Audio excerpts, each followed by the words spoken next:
¿Qué tal? Buenas noches, bienvenidos a Espiral. Cuando hablamos de las buenas noticias económicas que también tiene el país, nos centramos mucho en la industria maquiladora, en la industria de electrodomésticos, de pantallas planas, que está siendo exitosísima, desde luego de automóviles, exportación de vehículos ligeros. Pero le hemos dedicado poco tiempo en este programa y tengo la impresión de que también en el análisis de opinión pública al campo, a la producción agropecuaria que también está exportando y está creciendo, a zonas enteras del país que están apostando a un desarrollo enorme gracias a productos como el aguacate, las fresas, las zarzamoras, la caña de azúcar, en fin, los limones, productos que están siendo estrella y que no solamente hoy están derramando recursos, sino que podrían enriquecer a poblaciones que hoy son pobres por su circunstancia económica. Hablar del campo es vital, lo ha sido siempre y hoy es todavía más necesario.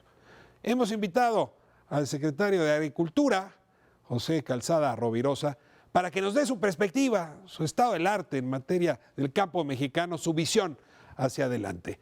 De esto hablaremos en Espiral esta noche, el campo mexicano. Comenzamos.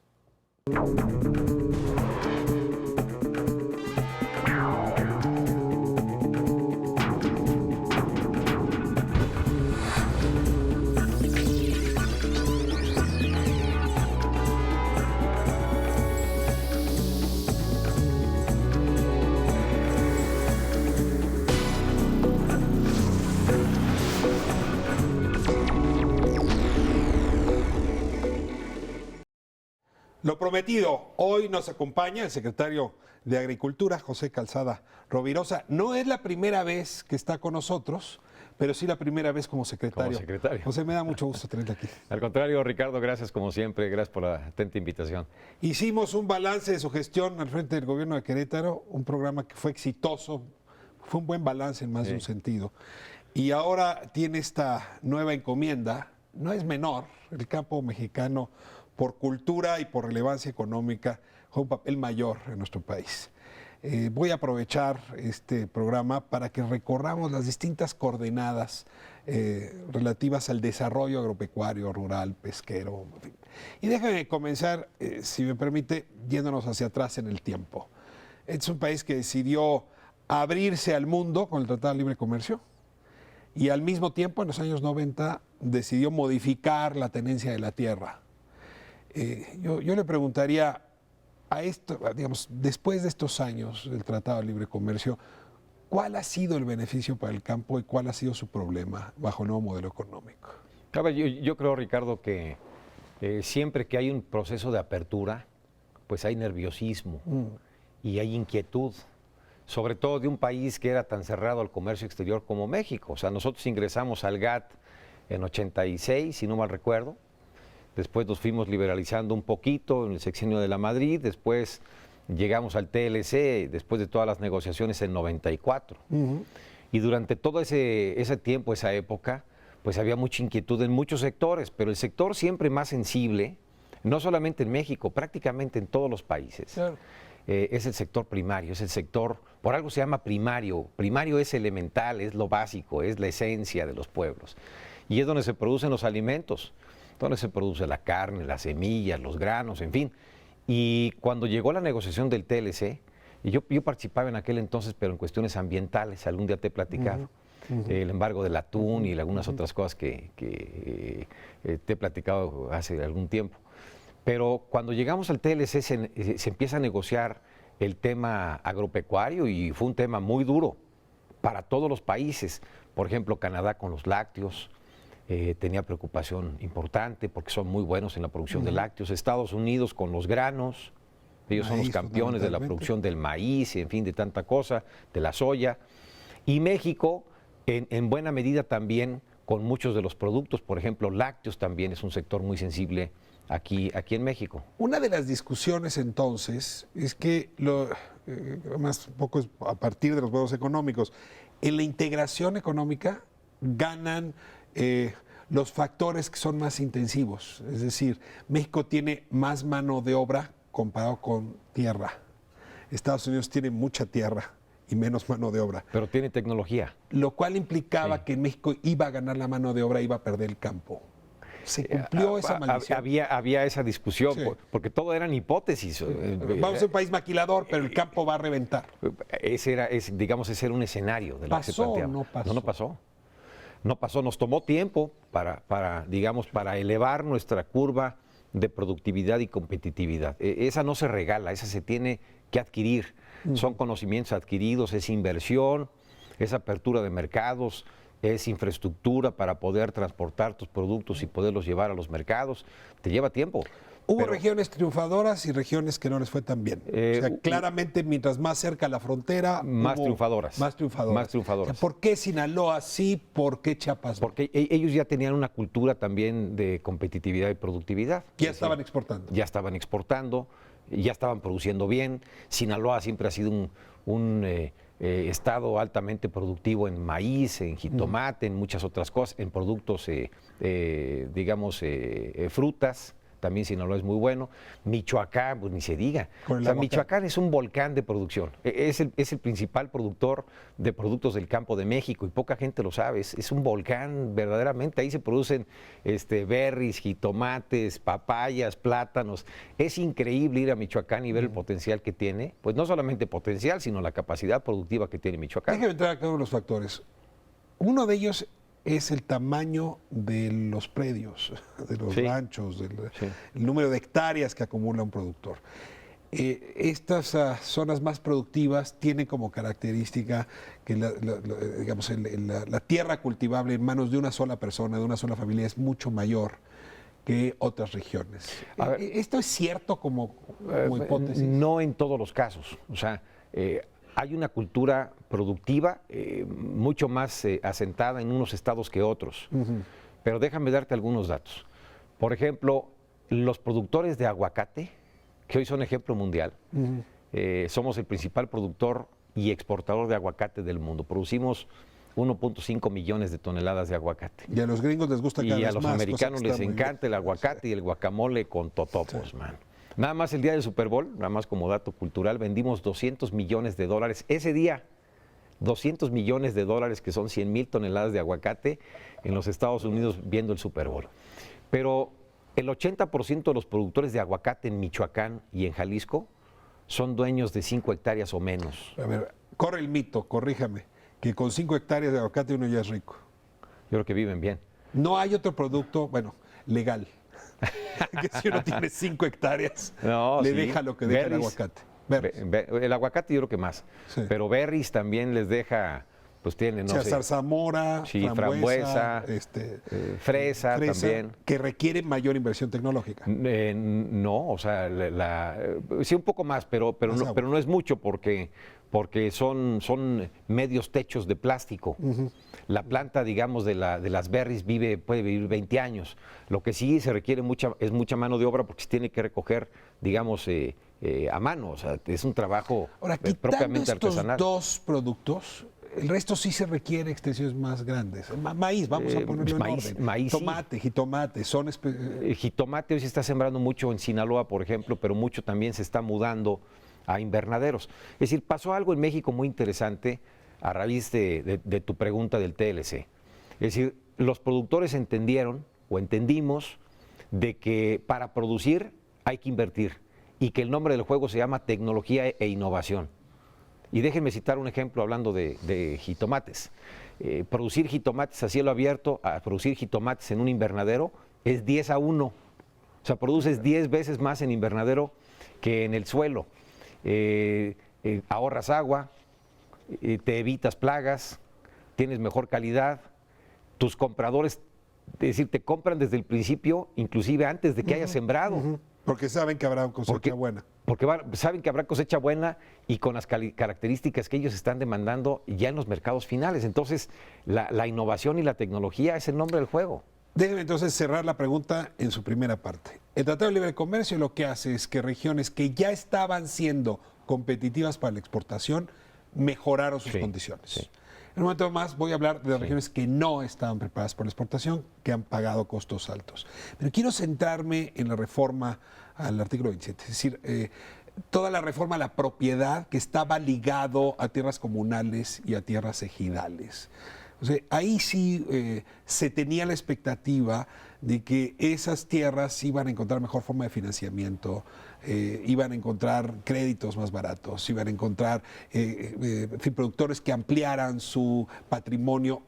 Y en esto sigue habiendo una discusión de si esto realmente pasó, si la reforma del 27 ayudó o no. Me interesaría su visión. A ver, se generó una expectativa distinta, un paradigma distinto, o se rompió más bien un paradigma.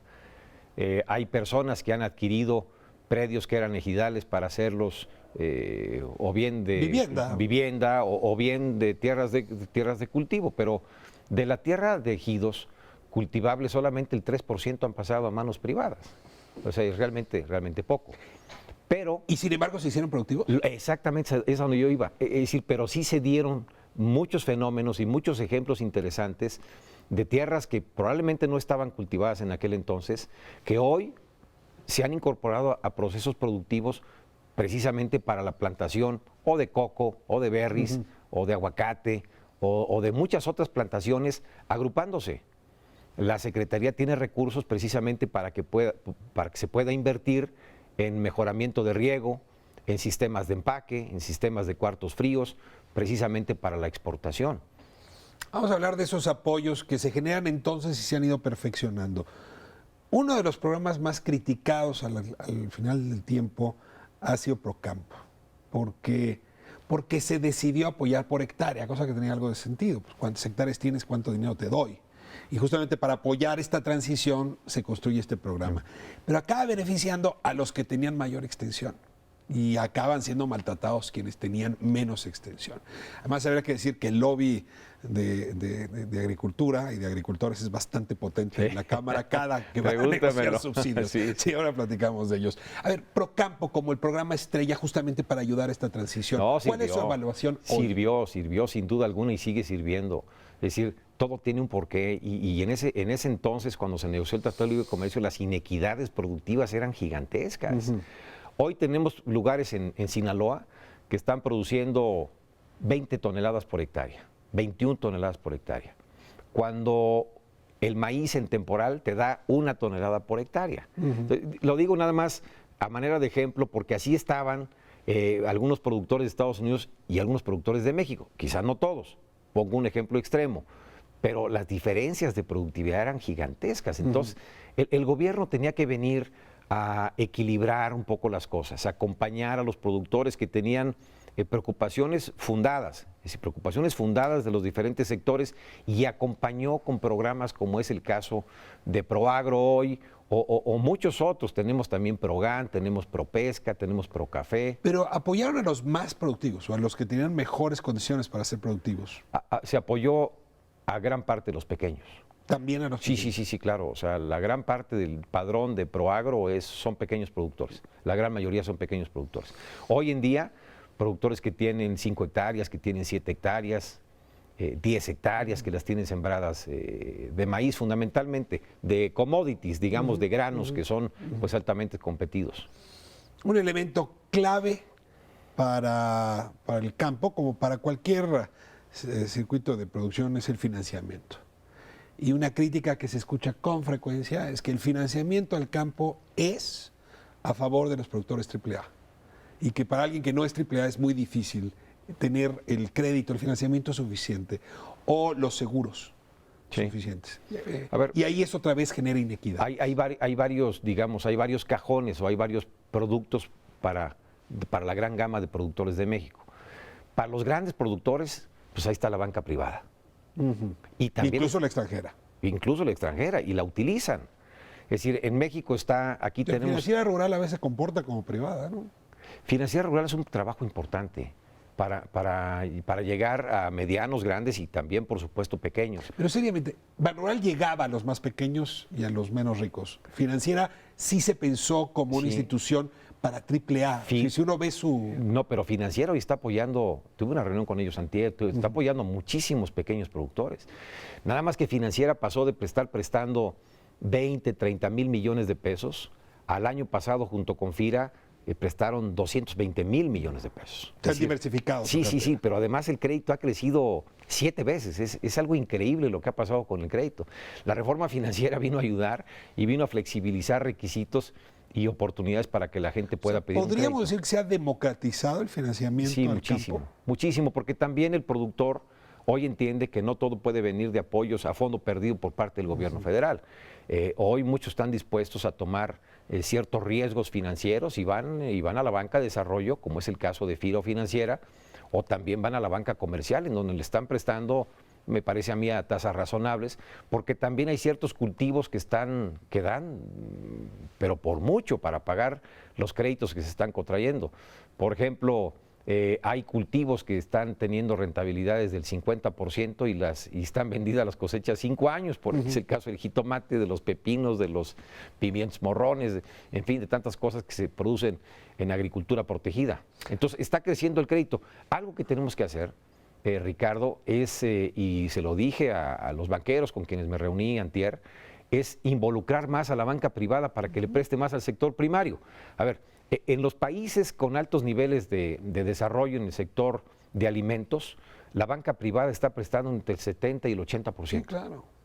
Aquí tenemos participación de la banca privada entre el 15 y el 20%. A ver, secretario, si un campesino quiere comprar una hectárea, casi ningún banco privado tiene mecanismo para... A lo mejor tiene mecanismo para prestar para el fertilizante o en efecto para... O para tecnificar. Tecnificar, pero en el Estado de México quiero comprar 2 hectáreas, las voy a poner en garantía, no sirve, aunque sea propiedad privada. Si sí hay una idea de la banca privada de que ese es un negocio al que todavía no tiene sentido entrarle y ya no hay bancos que le entren, porque hubo un banco, alguno, que se pensó justamente en esa lógica, venía del norte y se llama Banorte, pero ya casi ninguno está dedicado. Pero el del Bajío.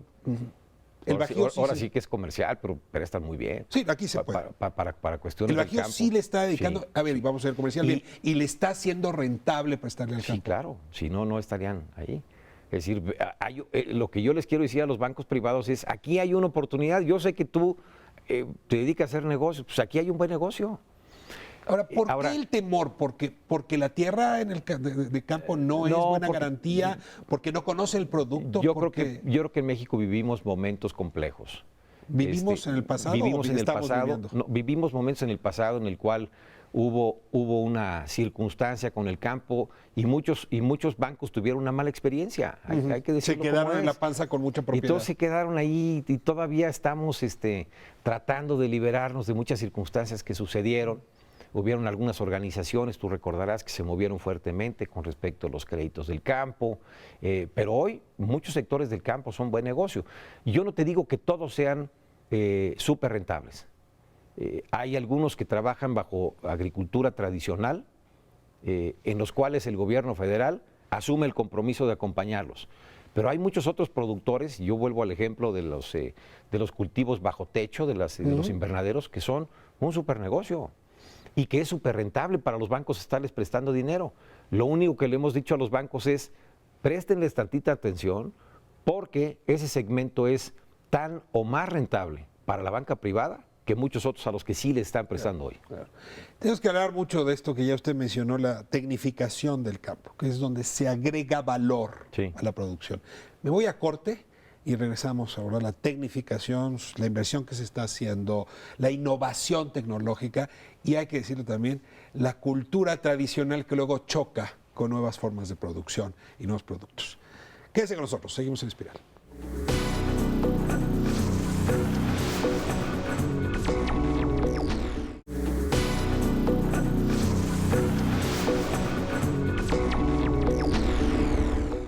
De vuelta en Espiral, estamos hablando con el secretario de Agricultura, José Calzada, sobre uno de los 3 pilares de la economía mexicana que no se ha visto con la suficiente lupa. Sí. Habría que decirlo, quizá uno de los secretos mejor guardados de nuestro presente. Hablábamos de cómo del 94 hacia acá se vivió una curva de aprendizaje, de readaptación que fue difícil, pero después de que ciertas regiones entendieron el juego del comercio internacional, cómo alcanzaron a descollar, a destacar. ¿Podemos hablar en cifras? O sea, Sí, cómo no. ¿Cuánto implicó ese crecimiento de la producción, de la exportación, de la riqueza nacional? A ver, te doy, digamos, 3 datos muy concretos. Y que tú los conoces y lo platicamos hace un momento. Hoy el valor de las exportaciones agroalimentarias supera el valor de las exportaciones petroleras, el valor de los ingresos por concepto de turismo y el valor de las remesas. Estamos hablando que es uno de los 4 caballos que jala la economía del país. Yo creo que es uno de los 3. De los 3. De los 3. El petróleo ya lo está sacando. Tenemos manufactura, industria automotriz y agricultura. Y es increíble. Por eso tenemos que dimensionar. ¿Cuántos puntos del PIB implica? Implica 8.2 puntos del PIB, casi 10% del PIB. Pero hay 7 millones de personas que trabajan en el campo o que trabajan del campo. No todos son empleados, muchos son, digamos, autoempleados, pero son 7 millones de personas los que están involucrados con las actividades primarias. Pero en realidad, contando a sus familias, llegamos casi al 25% de la población. A 25 millones de personas, más o menos. 25 millones. Exactamente. Ahora, ¿cuánto creció? Porque hay datos que son muy interesantes, muy explosivos. Por ejemplo, nosotros, el comercio con Estados Unidos creció 560%. Gracias a la apertura comercial. Gracias a la apertura comercial. Nada más en productos del campo. Y el comercio de productos del campo con Canadá creció 1,700% del 94 para acá. Con los 2 países tenemos balanzas superavitarias. Con Estados Unidos tenemos 3,000 millones de dólares de superávit comercial y con con Canadá tenemos un porcentaje también importante. Entonces, nos ha beneficiado. Y yo no te digo que en la misma proporción a todos los productos. Y esto es muy interesante. México se ha venido especializando en algunas actividades en las que somos muy buenos. ¿En qué somos muy buenos? En hortalizas. En hortalizas somos campeones. Hoy somos el 7º país con más invernaderos en el mundo. Tenemos 25,000 hectáreas de invernaderos y cada año esto está creciendo de manera exponencial.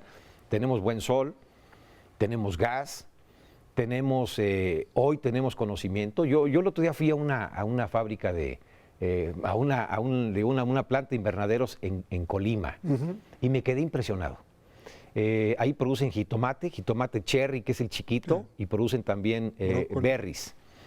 Y entonces los dueños, Ricardo, uno de ellos era financiero. Todos vivían aquí en el DF. Uno era financiero, otro trabajaba en una empresa productora de autos, como una maquiladora de autos, armadora.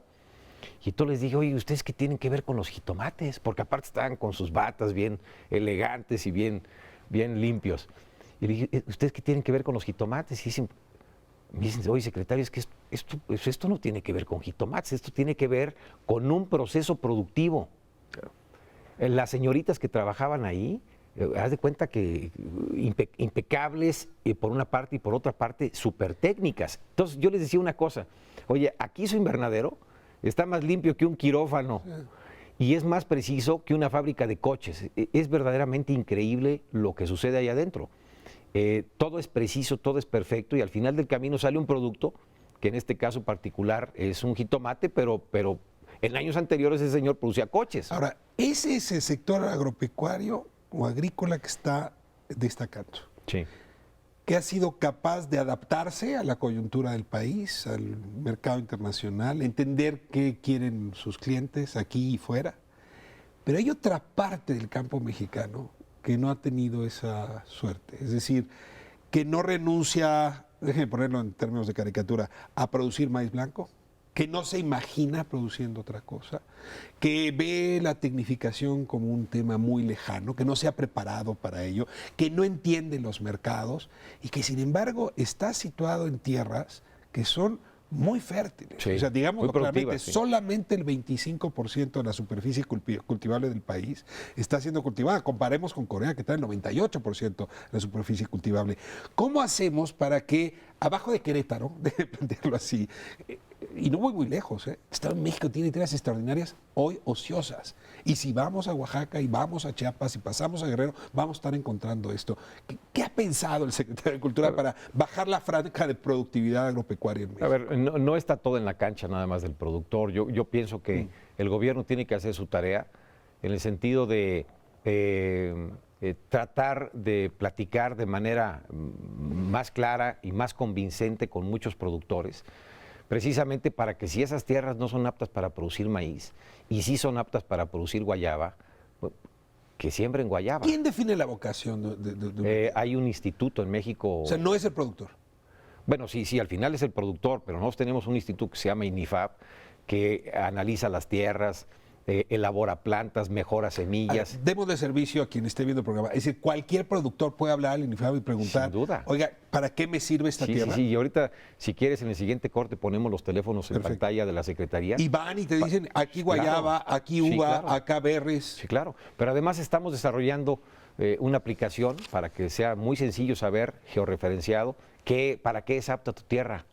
A ver, en Sinaloa o en Chiapas o en Oaxaca, ¿qué siembro aquí? O sea, están los mapas ya elaborados. Claro, tenemos información de hace 12 años, pero así como tú decías, pues es el secreto mejor guardado. O sea, esto es para servir a la gente, no para tenerlo guardado. Pero queremos hacerlo del conocimiento de todas las personas para que sepan perfectamente bien qué sembrar, si es o no que tienen que utilizar fertilizante, dónde pueden encontrar mercados para vender sus productos finales, quiénes son los compradores, quiénes son los vendedores. En fin, estamos desarrollando una aplicación muy interesante que va a ser, pues la verdad es que va a estar a vanguardia, digamos, Un internacional. argumento, lo voy a calificar así, de los teóricos más, no liberales, sino neoliberales, dicen que a fin de cuentas las propiedades comunales y ejidales no tienen remedio, no son capaces de dar ese salto. Y del otro lado uno ve fenómenos muy interesantes de ejidos que lo han dado. Sí, claro. Yo le pediría que se pronunciara en favor. No, Es pero decir, la propiedad de la tierra comunal, ejidal o privada hace diferencia. Es productiva. Y hace diferencia para tecnificarse, para... A ver, es apta para la tecnificación, hay muchos espacios, digamos, ejidales, de núcleos de muchos productores ejidales que son altamente rentables, competitivos, productivos. Hay ejemplos en Jalisco, en Michoacán, he visto ¿Qué miles. ejemplos pondría? No, a ver, el mercado de las berries, por ejemplo, no somos el cuarto productor de berries del mundo. La principal producción está en Michoacán primero y segundo en Jalisco. También tiene un poquito Sinaloa y algunos otros estados. Ya está bajando, ante el boom de compra de berries, está bajando, digamos, a muchos estados. Se puede producir berries entre 1.600 y 2.000 metros más o menos. Entonces la franja es enorme. Sí, es muy larga, es muy grande. El 80% de los productores de berries de este país tienen 5 hectáreas o menos. Y la gran mayoría, 5 hectáreas o menos, y la gran mayoría son ejidos. Claro, requieren una empresa tractora que jale las compras, que empaque y que surta y que finalmente lo mande. El desafío es la comercialización Y la organización. y la organización contable. Sí. Y la organización entre ellos. Me parece que es un tema muy importante. Hoy los grandes ejemplos que tenemos de los productos que están yendo a los mercados internacionales, los productos estrella de México, la cerveza, es el principal producto de exportación del sector primario. Y somos el país que más exporta cerveza en el mundo. Es un ejemplo de organización. El tequila es un ejemplo de organización. El mezcal lo está haciendo. También por ahí del 70 y tantos % de los productores de agave son pequeños productores con 3 o 5 hectáreas. A ver, esta parte le quería dedicar también tiempo en la entrevista. Nosotros venimos de una organización, voy a utilizar el término, muy clientelar en el campo. Los apoyos a los campesinos se dan a través de las organizaciones y fundamentalmente de sus líderes. Hay líderes campesinos que hicieron fortuna en este país. Con la transformación a partir del Tratado de Libre Comercio, de la reforma del artículo 3º, de esta globalización de los mercados mexicanos, esas organizaciones han sufrido, algunas mucho, otras han desaparecido y otras se renovaron. Si hoy lo forzara a decirme en un par de frases, ¿cómo está la organización campesina con respecto a la que vivíamos cuando usted trabajaba para el TBC? ¿Dónde estamos? Algunas muy auténticas y algunas no tanto. La mayoría de los apoyos que otorga Zagarpa son en padrones, es decir, de recurso que no pasa por Zagarpa, es decir, directamente se hacen transferencias a los beneficiarios finales. No a la organización, no al líder de la organización. En algunas ocasiones sí, pero la gran mayoría de los apoyos, yo te podría decir el 80% de los apoyos que se otorgan para los productores en padrones al campo son nombres individuales en los cuales se hace una transferencia electrónica directamente Tesorería de la Federación o Secretaría al usuario final. Ya no hay intermediario. Ahora, hay algunos lugares en los cuales sí se requiere que a través de organizaciones lleguen los apoyos, porque hay muchas cuestiones que tienen que ver con proyectos productivos. Por ejemplo, sistemas de riego. Hay organizaciones que ayudan a los productores para poner sistemas de riego, desde la conceptualización, el proyecto y finalmente la implementación de los sistemas de riego, y necesitas una organización que ayude a los productores. Es decir, hay un poco de todo, pero hoy hay un trato mucho más directo por parte de la autoridad con el usuario final. A ver, déjame hacer un poco de historia. La CNC le costó mucho trabajo dar este salto. Y es el momento en que se inventa el Congreso Agrario Permanente, el CAP. Y el CAP juega un papel fundamental de intermediación sobre este proceso de modernización del campo. Pero es una organización que hoy se está quejando de que usted le debe 9,000 millones de pesos. Es decir, en una época de recortes y donde la verdad es que sí hay mucho clientelismo, escuchar al CAP quejándose de eso me genera más de una pregunta que espero usted la haga y le responda. No, bueno, y sí es cierto, les debíamos, yo creo que 8,200 millones de pesos por parte de Acerca, de los precios de garantía, eso fue en diciembre, y ya casi lo pagamos, o sea, ya casi salimos con esa deuda que había, y no hay nada más agraviante que alguien te deba, y más si te debe el gobierno. Entonces, el presidente de la República nos dio instrucciones precisamente para que pagáramos los adeudos que tenía Cerca, y no era nada más con el CAP, fundamentalmente eran a los productores de maíz de Sinaloa, pero debíamos también pues maíz en Tamaulipas y maíz en Coahuila. Y eso maíz le en tocó Zacatecas. a usted pagar. Sí, claro. Y ahora en año de recortes, va a haber recortes a estas organizaciones. Hay mucho dinero que de manera ineficiente se está entregando a estas organizaciones, que es más para mantenerlos tranquilos que para que produzcan. ¿Qué van a hacer con eso? El objetivo es que tengamos una visión más que subsidiaria, una visión productiva. Y ahí vamos, es una ruta, no es, digamos, un corte caja, es una ruta en la cual tenemos que ir motivando la productividad en el campo y también motivando a las organizaciones para que nos vayamos por proyectos productivos. Por ejemplo, antier tuve un encuentro largo con algunos de ellos, de los productores. Les dije, señores, plantéenme proyectos productivos. Me plantearon un proyecto productivo para jitomate en Zacatecas espectacular. De gran escala. 2,000 productores. 2,000 productores. 2,000 productores asociados. 2,000 y de productores acuerdo asociados. con... Y de acuerdo. Es un predio de aproximadamente de 500 hectáreas. Algunos tienen un pedacito, otros tienen un poco más.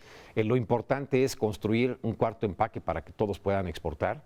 Es decir, es irles compartiendo una visión estratégica de país. Y yo siempre lo que les digo, Ricardo, el gobierno los apoya.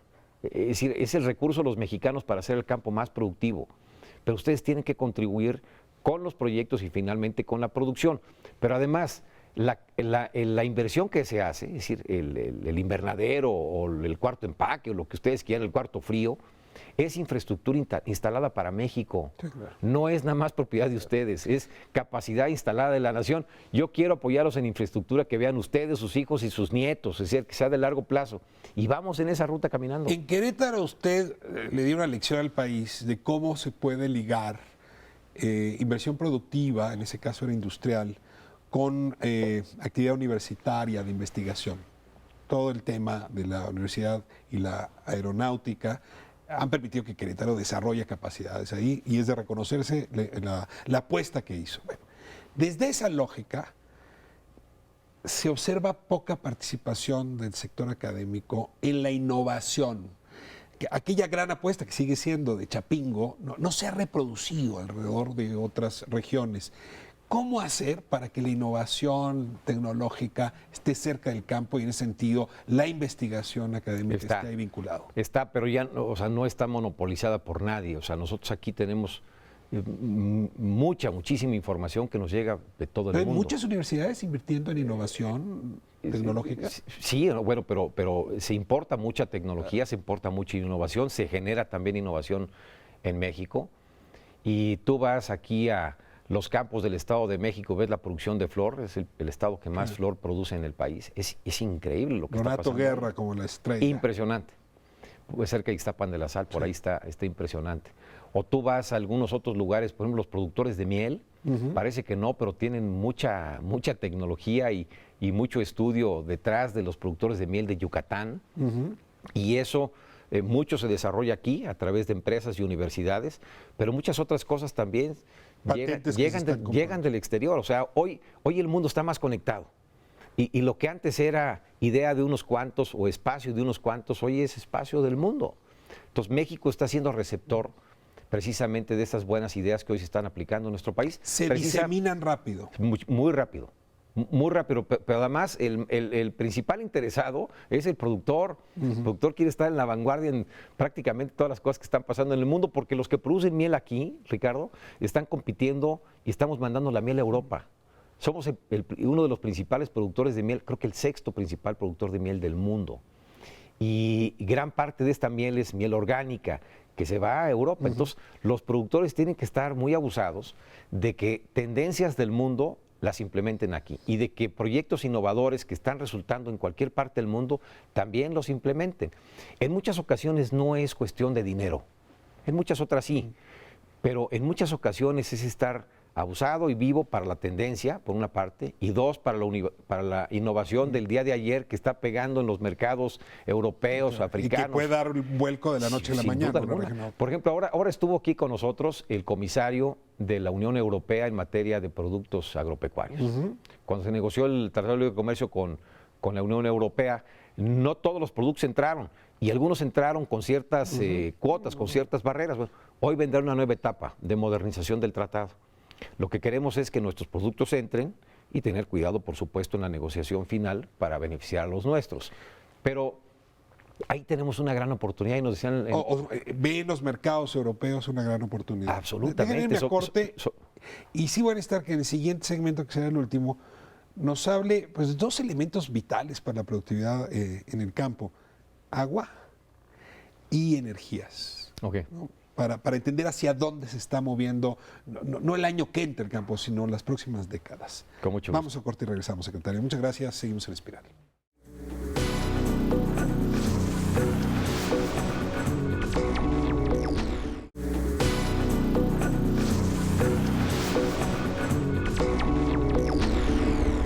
De vuelta en Espiral, hablando del campo mexicano, al cual queremos mucho, pero además ahora hay más razones para quererlo. Está dejando riqueza al país. A ver, México se ha hecho un poco bolas, déjenme plantearlo así, desde la integración comercial con América del Norte, porque supuso que no teníamos nada que venderle a China, que no teníamos nada que vender en Europa, que con América Latina íbamos a competir. Y la verdad es que todos eran mitos. Sí le podemos vender a América Latina, sí somos compatibles, sí hay interés de productos mexicanos en Europa. Y bueno, ahora me hablará, si quiere, también de China. Me interesa sobre todo Asia, si tenemos algo que hacer con ellos. Pero a ver, me dejó picado con el tema Europa. A ver, Europa, hoy el tema de interés fundamental de Europa son productos orgánicos.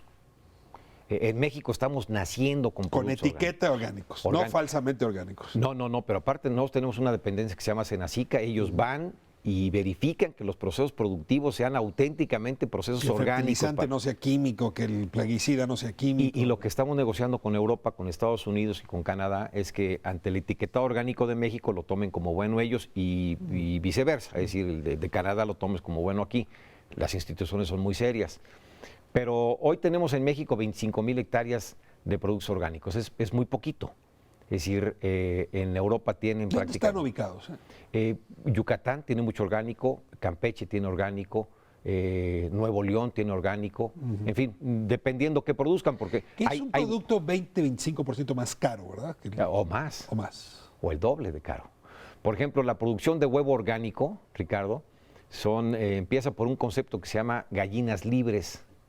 Entonces las gallinas están como pastando como el ganado. Sí. Las gallinas ponedoras de huevo normal, consumimos todos en casa, pues hay 3 gallinas en una jaulita así, pues nada más ponen huevo y comen. Estas otras gallinas están libres, comen pastura, comen granitos, en fin, y son gallinas, free chicken le llaman. Entonces alguien te va y te certifica el proceso. Ese es un huevo, regularmente es un huevo amarillo, que vale prácticamente el doble, pero hay gente que lo consume.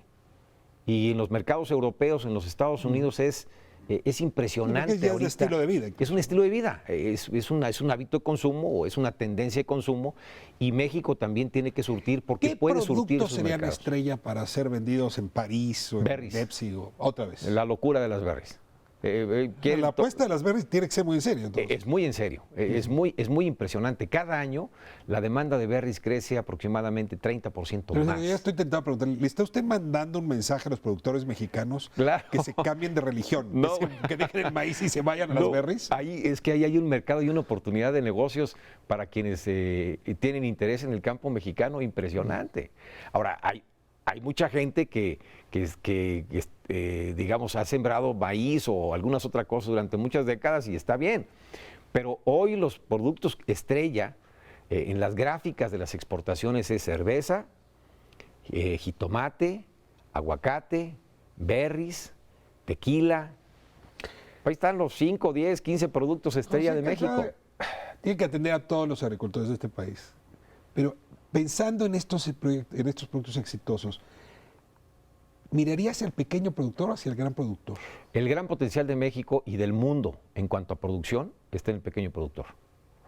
El gran potencial del mundo. O sea, su auditorio principal hoy sería ese pequeño productor. Sin duda alguna. El pequeño productor que requiere la asistencia técnica del gobierno, que requiere el financiamiento del gobierno, que requiere también la apertura de mercados del gobierno. Y no son mercados para exportar a veces, también son pequeños mercados para vender sus productos, pero el gran potencial está en el pequeño productor. Nada más para contextualizar. Nosotros somos un país que tiene casi 198 millones de hectáreas. Es el tamaño de México. De los cultivables. No, del tamaño de todo el país. Ahora, tenemos las dos sierras que nos quitan espacio cultivable. Solamente el 11% de esos 198 son cultivables, que son 26 millones. Y están cultivadas 22 millones aproximadamente. Bueno, de los 22 millones, casi el 80%, 77% son de 5 hectáreas o menos. Casi el 80%. Entonces, el gran potencial está en las pequeñas hectáreas. Está ahí. Muchas de ellas pues son hectáreas de ejido o de pequeñísima propiedad, pero ahí está el gran potencial. Ese pequeño propietario de 5 hectáreas, ¿puede llegar al mercado de Frankfurt? ¿Puede pegarle a Gales? Sobre todo si hacemos inversiones gubernamentales para que compartan infraestructura entre varios productores. Regularmente son 5 hectáreas, pero al lado hay otro vecino de 5 y entre todos entonces hacen ahí sistemas 100. de refrigeración. Claro, que es precisamente el objetivo del gobierno, llegar a los pequeños productores, pero todo requiere una buena organización. Entramos al tema de la energía y del agua. Voy primero con energía. Ambos requieren organización. Sí. La energía lo que permite es darle valor agregado al producto.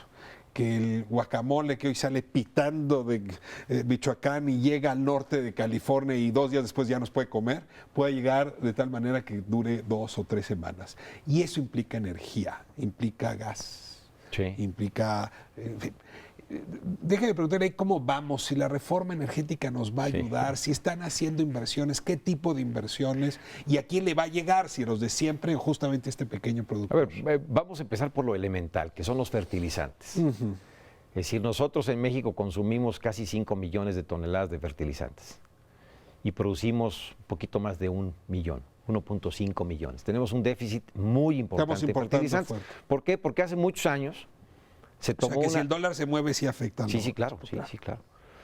Porque esto es de importación. Muchos trae de Ucrania, muchos trae de Rusia, fundamentalmente. Fertilizante y plaguicida, ¿verdad? Los dos. Sí, y plaguicida lo producimos en una proporción importante aquí, pero fertilizante sí. Entonces, todo está sujeto a los precios internacionales, porque hace muchísimos años se tomó la decisión de vender empresas que eran del gobierno por ser ineficientes, por lo que sea. Y entonces nos dedicamos a importar fertilizantes. Hoy hay una nueva visión, pero para poder implementar esta nueva visión se requería gas. Una pregunta, ¿reviviría usted Fertimex? Pero hay muchas ideas, no solamente de la producción. Por ejemplo, Pemex acaba de comprar 2 plantas de fertilizantes. Conozco poco sobre las particularidades de las compras, pero por lo menos los ojos están puestos en los fertilizantes desde el punto de vista gobierno y también desde el punto de vista iniciativa privada. Ahorita hay una empresa, me reservo el nombre porque no es, digamos, de mi área y de mi competencia, pero quiere invertir $2,000 millones para producir más de 1.5 millones de toneladas de fertilizante. ¿Cuál es el gancho para esta empresa?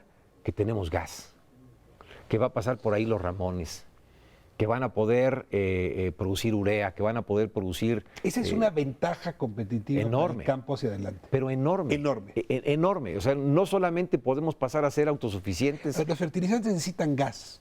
Vamos a subrayarlo. Sí. País que tiene ventaja en gas va a tener ventaja Sin en duda. fertilizantes. México es un país con gas. Con gas y barato. Y aparte con una posición privilegiada para poder producir y para poder exportar. Por ejemplo, hoy el fertilizante que llega a México, aproximadamente entre el 20 y 25% del costo final o del precio final del fertilizante es transporte, porque viene de Ucrania. Nosotros podríamos estar exportando a muchos países que están aquí a la vuelta de la esquina fertilizantes producidos en lanzo México, la pregunta. en De aquí al Sinaloa. 18, ¿será posible dar ese salto? Por lo menos 2 millones de toneladas, sí. Sí. Estas inversiones tan Sí. altas que está refiriéndose, sí. Por lo menos empezar esa ruta. Agua. Además Tuvimos- el tema me encanta porque es decir, el 40% del costo de producción digamos, de una hectárea de maíz es el fertilizante. Sí, claro. Si no tenemos fertilizante, tenemos las manos atadas a los precios internacionales. Por eso te digo que yo tengo una gran perspectiva y una enorme forma de pensar en el sentido positivo con respecto al campo, porque se están poniendo las cosas en orden pues para poder incrementar la producción. Ahora, agua.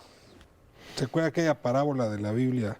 Creo que era de José el Soñador. Dice, a ver, en tiempos de vacas gordas hay que ahorrar para el tiempo de vacas flacas. Aquí más que vacas tenemos un problema de agua. Tenemos 3 años devastadores de sequías. Sí. El cambio climático anuncia que las vamos a volver a tener. Y que si no sabemos cuidar el agua en años como este, donde sí está lloviendo, va a pagar el campo costos altísimos. ¿De qué le sirve tener gas y fertilizantes si no hay agua? Sí. Y en ese sentido, la relación con Conagua, la política estratégica de agua es vital para la política que usted conduce. Cuénteme ahí cómo están las cosas. ¿Cómo le vamos a hacer para cuidar el agua para los tiempos difíciles? A ver, algunos datos que me parece que son interesantes.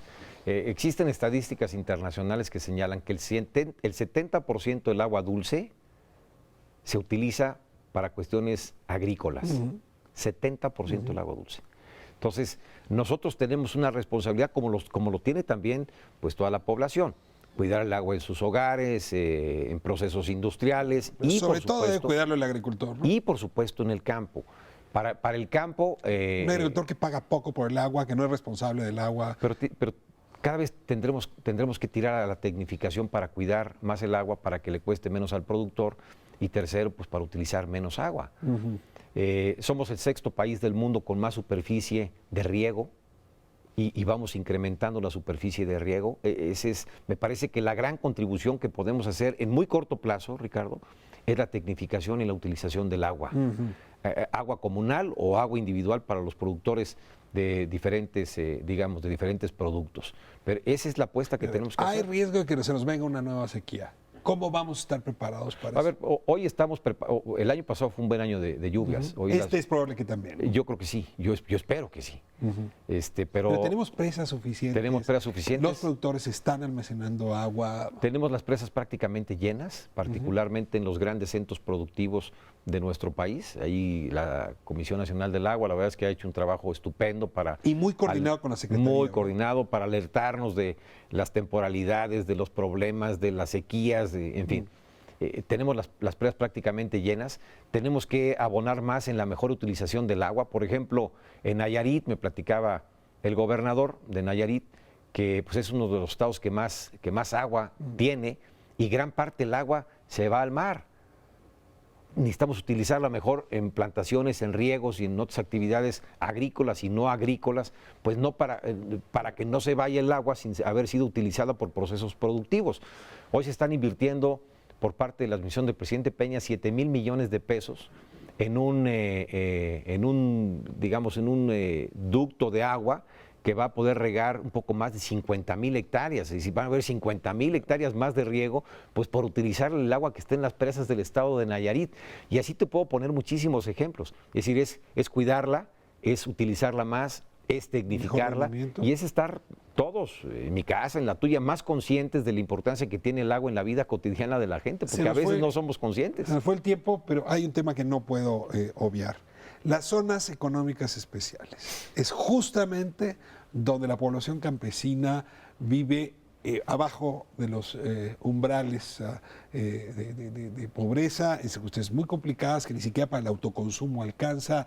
¿Qué visión tiene el secretario de Agricultura para esas zonas? Yo te diría dos grandes vertientes. La primera es la autoproducción, es decir, invertir. ¿Van a apoyarla? Sin duda. Fuerte. Y hay un proyecto, es decir, hay una instrucción y un proyecto encasillado por parte del presidente para que apoyemos a pequeños productores, autoproducción y también excedentes para mercados locales. Y la segunda, que me parece a mí que es más amplia y de largo alcance, motivar empresarios para que inviertan en las zonas económicas especiales. El nombre del juego también ahí se llama empleo. Que es un poco lo que pasó en Yucatán, no que ha tenido éxito. No todo es ser empresario o pequeño productor, pues también es el empleo. Que esto forma parte, digamos, de una ecuación que utilizamos cuando yo fui gobernador de Querétaro, es la generación de empleos bien remunerados.